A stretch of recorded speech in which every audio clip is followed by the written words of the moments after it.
सोचिए, एक इंसान जिसके पास आज अरबों डॉलर की दौलत है, जिसकी कंपनी तेल से लेकर mobile network, retail, digital service और अब नई एनर्जी तक में काम करती है। लेकिन असली सवाल है, मुकेश अंबानी ने ये सब बनाया कैसे? क्या उन्हें ये दौलत सिर्फ विरासत में मिली या फिर इसके पीछे ऐसी बिजनेस स्ट्रेटजी थी जिन्हें समझकर आप भी पैसे और बिजनेस को देखने का अपना नज़रिया बदल सकते हैं। और सबसे बड़ा सवाल, जियो को लॉन्च करने से पहले आखिर मुकेश अंबानी ने ऐसा क्या बनाया था कि जियो के आते ही भारत का पूरा टेलीकॉम मार्केट हिल गया। आज की वीडियो में हम शुरुआत से लेकर जियो तक और जियो के बाद तक की पूरी कहानी समझेंगे और वीडियो के अंत में मैं आपको मुकेश अंबानी की सफलता के सबसे बड़े लेसन बताऊंगा। तो वीडियो को आखिर तक देखना, क्योंकि आखिरी वाला हिस्सा शायद सबसे ज़्यादा इम्पोर्टेंट हो। कहानी शुरू होती है करोड़ों से नहीं। जब हम आज मुकेश अंबानी को देखते हैं तो हमें एक बिलीनियर दिखाई देता है, लेकिन रिलायंस की कहानी की शुरुआत बिलीनियर बनने से नहीं हुई थी। रिलायंस की शुरुआत उनके पिता धीरू भाई अंबानी ने 1966 में एक छोटे टेक्सटाइल बिजनेस के रूप में की थी। यानी शुरुआत में ये कोई विशाल ऑयल एम्पायर नहीं था। यही पहली चीज़ हमें समझनी चाहिए। बड़ी कंपनियां अक्सर बड़ी शुरुआत नहीं करती, उनकी शुरुआत छोटी होती है लेकिन उनका विज़न बड़ा होता है। मुकेश अंबानी ने इसी इन्वायरमेंट में बिज़नेस को बहुत करीब से देखा। उन्होंने सिर्फ किताबों में बिज़नेस नहीं पढ़ा, उन्होंने बिज़नेस को ज़मीन पर बनते हुए देखा। अब बात करते हैं मुकेश अंबानी की पढ़ाई और बिज़नेस की तरफ बढ़ते हुए कदम। मुकेश अंबानी ने यूनिवर्सिटी ऑफ मुंबई से केमिकल इंजीनियरिंग की पढ़ाई की। इसके बाद उन्होंने स्टैनफोर्ड यूनिवर्सिटी में एमबीए प्रोग्राम शुरू किया, लेकिन उसे पूरा नहीं किया।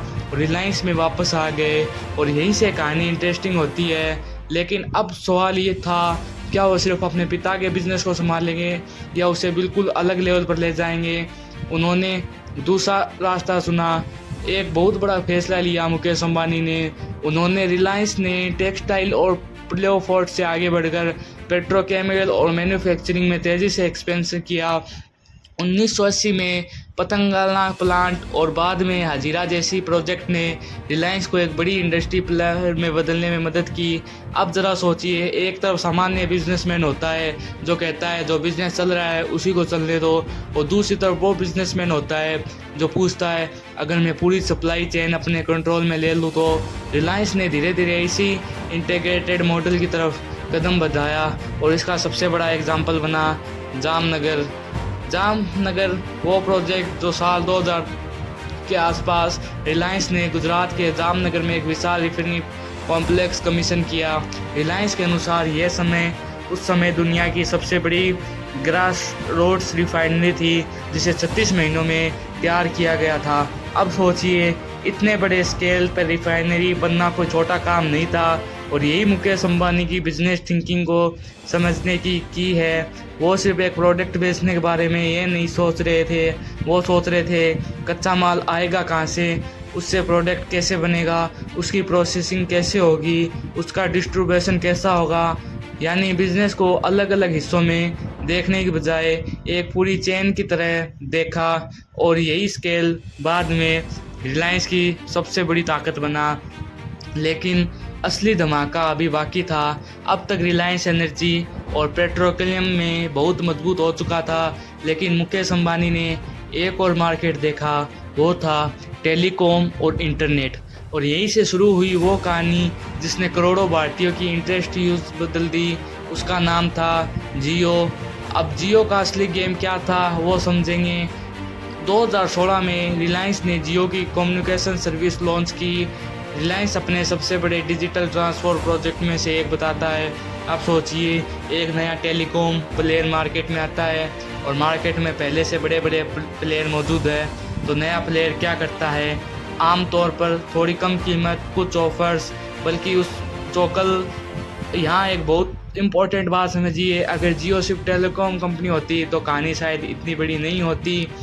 लोगों की डिजिटल लाइफ के भी इसमें कई हिस्से मौजूद रहे। अब बात करते हैं अब यहाँ एक और बड़ा लेसन आता है। बहुत सारे बिजनेसमैन किसी एक सक्सेसफुल बिजनेस के बाद रुक जाते हैं, लेकिन रिलायंस ने डिवर्सिफिकेशन जारी रखा। उन्होंने रिलायंस ने टेलीकॉम और डिजिटल में सबसे बड़ा इन्वेस्ट किया। अगर आप सिर्फ एक प्रोडक्ट बेचते हैं तो कस्टमर प्रोडक्ट बदल सकता है।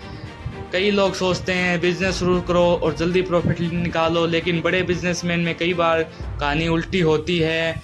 और शायद सबसे बड़ा लेसन यही है, अगर आप आज पैसा कमाना चाहते हैं तो आप शॉर्ट टर्म सोच सकते हैं, लेकिन अगर आप एक बड़ा बिजनेस एम्पायर बनाना चाहते हैं तो आपको 10 साल 20 साल या उससे भी आगे सोचना पड़ता है। तो अब वापस उसी सवाल पर आते हैं, मुकेश अंबानी इतने अमीर कैसे बने?